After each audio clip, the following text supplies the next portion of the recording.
এই পটটা পেইন্ট করতে যে আমার এত প্রবলেম হয়েছে কি বলবো, মানে যদি দেখতাম এরকম সমস্যা হবে আমি হয়তো প্রথমে বসতামই না।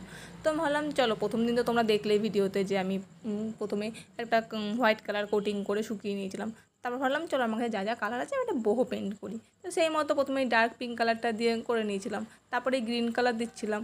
আর তোমরা দেখতে পাচ্ছ যে মানে গ্রিন কালারটা সেই গলে গলে পড়ছে, মানে প্রথমে তো গ্রিন কালারটা দিলাম, তারপর আর একটা গ্রিন কালার ছিল ডার্ক গ্রিন, সেটাকে দিয়েও বেশ করার পর ভালো লাগছিলো। কিন্তু কিছুক্ষণ যখন ঘরে রাখছি আমি করছি, মানে রঙগুলো লিটারেলি গলে গলে পড়ছে, মানে এটার সঙ্গে এটা মিশিয়ে মানে একদম যাচ্ছে তাই অবস্থা হয়ে গেল, এত বাজে লাগছিলো কি বলবো।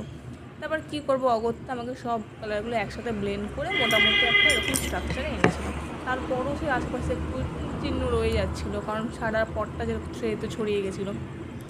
আর সত্যি বলতে বরের কথা অতটাও অমান্য করা উচিত নয়, মানে সত্যি রঙগুলো খুবই জমে গেছিলো, আসলে মানে জল কেটে গেছিলো ওরকম একটা কিছু। এই কারণে আর ইয়েলো কালারটা দিয়ে তাই ভাবলাম যে চলো ওপরে একটু বর্ডার করে নিই। তো স্ক্র্যাপার দিয়ে একটুখানি এদিক ওদিক টেনে কালারগুলোকে একটু কোনোরকম করে একটা শেপে এনেছিলাম। কয়েকটা ইয়েলো কালার দিয়ে ফুল পাতা দিয়ে এরকম একটা মোটামুটি একটা ডিজাইন করেছি। তো আমার তো তারপর বেশ মোটামুটি ভালোই লাগছিলো। তো তোমাদের কেমন লাগলো তোমরা প্লিজ জানিও আমাকে।